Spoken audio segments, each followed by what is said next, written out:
안녕하세요. 가을이 되자마자 지금 꽃 피울 준비로 여러가지 손길이 바빠졌네요. 개발 선인장도 가드너들의 손길을 기다리고 있습니다. 개발 선인장 꽃을 피우시려면 해줘야 할 것이 딱 4가지가 있는데요. 9월부터 10월 사이에 시작하시면 좋은데요. 빠르면 빠를수록 좋습니다. 늦어도 10월 안에 해주시면 좋은데요. 그 첫 번째가 여린 잎을 따주시는 겁니다. 저렇게 여린 잎을 따주면서 수영도 잡아주세요.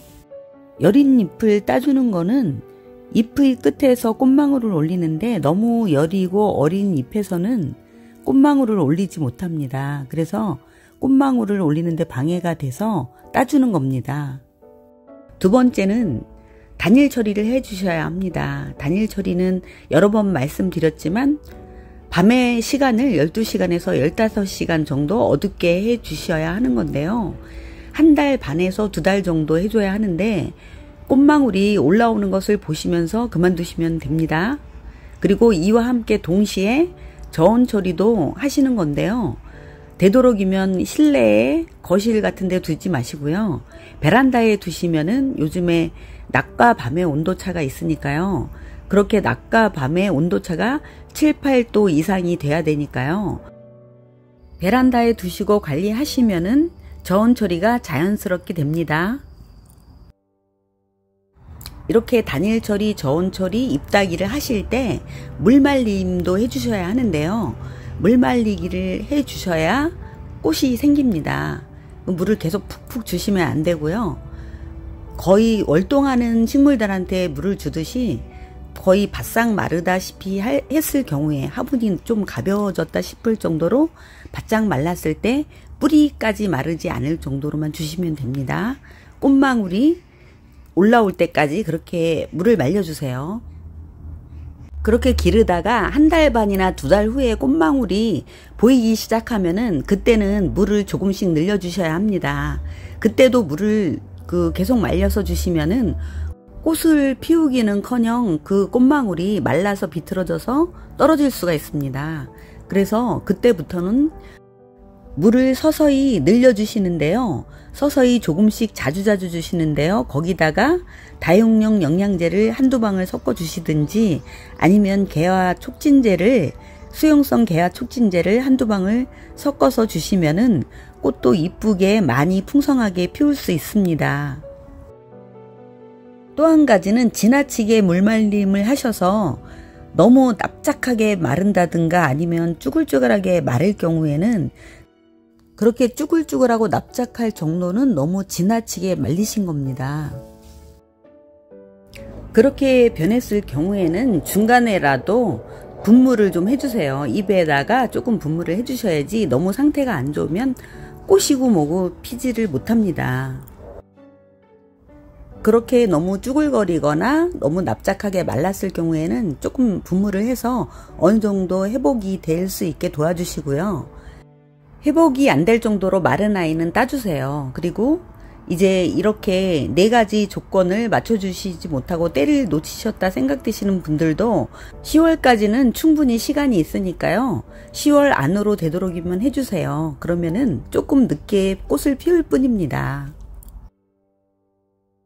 이번에는 단일 처리에 대해서 자세히 말씀드리겠는데요. 단일 처리는 12시간에서 15시간을 어둡게 밤의 시간을 길게 해주는 건데요. 1달에서 2달 반 정도 암막 커튼이나 검은 비닐봉투, 박스 등과 같은 것으로 덮어주셔야 합니다. 보통 암막 커튼으로 창문을 가려주시는 게 가장 간단하고 쉬운데요. 그렇게 암막 커튼으로 하면 다른 꽃들도 같이 보통의 단일 처리가 되거든요. 하지만 암막 커튼을 설치하시기 어려운 경우에는 검정 비닐봉투나 종이박스 아니면 쇼핑백 등과 같은 것으로 덮어주셔야 합니다. 그래서 보통 저녁 5, 6시부터 그 다음날 7, 8시까지 가려주시면 되는데요. 그렇게 해 주셔야지 꽃을 볼 수 있습니다. 물말림 기간에는 월 2회 정도 주신다 생각하시고요. 거의 윗흙만 조금 촉촉하게 젖을 정도로 주신다 생각하시면 됩니다. 한 반컵 정도 생각하시면 됩니다. 그것도 불안하시면 1, 2cm 저면 간수를 해주세요. 그리고 분무는 주 1회 정도 해주셔서 너무 또 쪼글거리는 것을 예방해 주셔도 됩니다. 지나치게 말리실 경우에 하시는 거고요. 그렇지 않을 경우에는 굳이 지금 꽃망울을 올릴 때 분무를 입에 해주실 필요는 없지만 보통 때의 그 개발선인장은 물을 주실 때 입에다가 같이 뿌리면서 주시는 게 더 아이들이 촉촉하게 잘 자라더라고요. 봄, 가을로는 당연히 저는 입에도 물을 줄 때 항상 먼지를 씻겨내듯이 그렇게 물을 촉촉하게 뿌려줬고요. 이번 여름 같은 경우에도 저는 그 태양이 강렬할 시간을 피해서 5시 이후, 적어도 4시 이후에 물을 그 열기를 씻겨내듯이 그렇게 물을 줬습니다. 그런데 그렇게 물을 준 아이들이 훨씬 더 잘 자라더라고요. 뜨거운 그 태양이 있을 때까지 물이 남아있으면 안 되겠지만 그 전에는 그렇게 촉촉하게 물을 뿌려줬습니다. 그랬더니 오히려 더 잘 자라고 상태도 더 좋습니다. 이쁘게 잘 자랐습니다. 보통 모양에 따라 가재발 선인장, 개발 선인장 나누기도 하는데요. 이것은 잎의 끝이 가재발을 닮아서 가재발 선인장이라고 부릅니다. 약간 끝이 삐죽삐죽한 편이에요. 그리고 크리스마스 전후로 해서 꽃이 핍니다. 개발 선인장은 부활절 전후에서 꽃이 핀다고 하고요. 꽃 피우는 방법은 둘 다 시기만 다를 뿐이지 같다고 합니다. 그 4가지를 해주시면 됩니다.